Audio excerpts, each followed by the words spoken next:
Welcome back everyone. Today we'll be making tomato chutney. So for this you will need diced tomato, diced onion, and I have also chopped up green chilies. These are the habanero chilies. Add the chili according to the spice level that you can handle. Please be careful with that, and you can use different chilies as well. I'm just chopping up all the rest of the half of the tomato that I have into dice form so that it will cook a lot quicker. I've also got the diced onions as well. They're more in shredded form rather than diced. Make sure you heat up the pan before you add the oil in, and once you add the oil in, make sure that the whole bottom of the pan is coated well, which is exactly what I'm doing here. I'm just waiting for the oven to, the flame to start. Sometimes it takes a bit of time.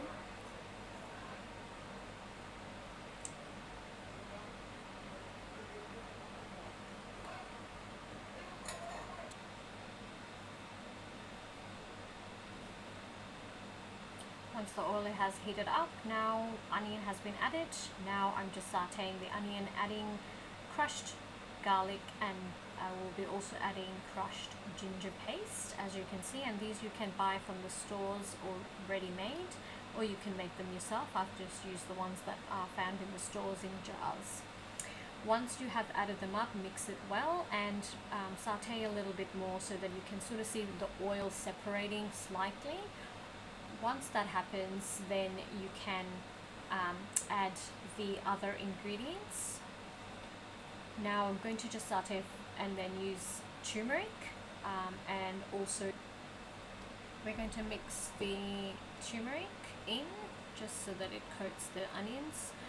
You can mix the other powders together, and then I'm going to add chili powder, again to taste, a little bit of coriander, again to taste. If you don't like too much coriander, you can skip that, it's optional, and just give it a good stir and mix well.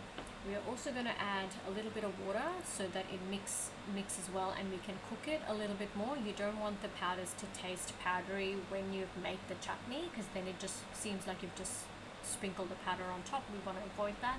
So we're going to saute it for a very short amount of time. You will see again a little bit of oil separation, and that's when you can start adding the tomato, which I'm doing right now, and then give it another stir as well.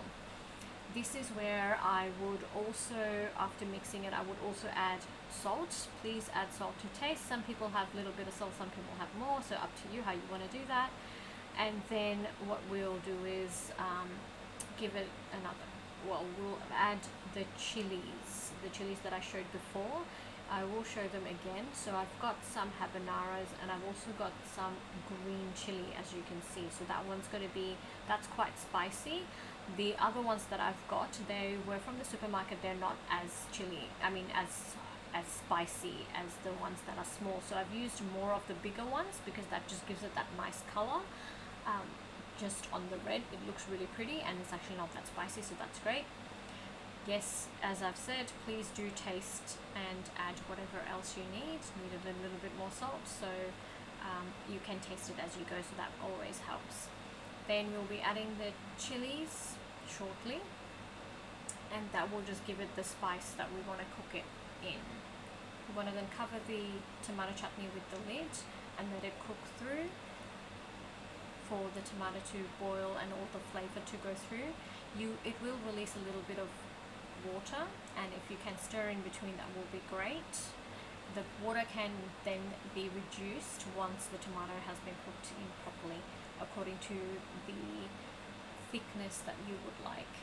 You can also blend this in if you want, but I didn't for this case because I like it to have those little tiny bits of chunks if there is any.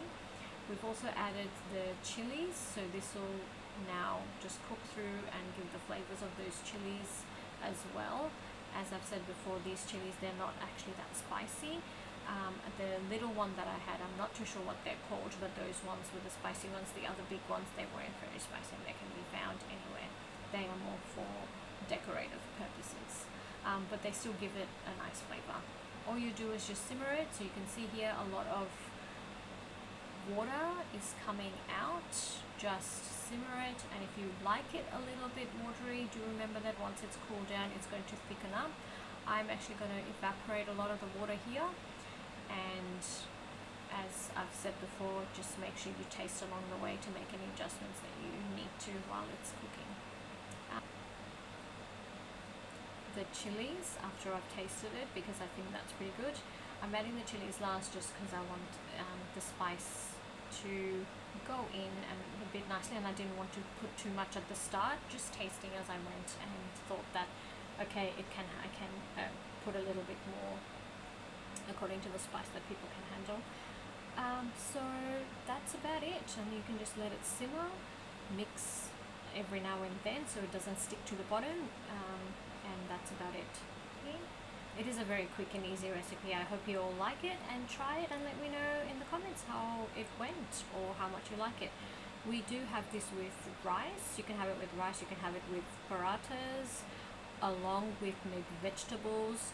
So you can have it in many ways. I know one of my friends' mom, she would have it with bread actually. So that's also another option that you can have it as a condiment. It is a condiment, so it can be mixed with other things. I hope you guys enjoyed the video, and I will see you all next time.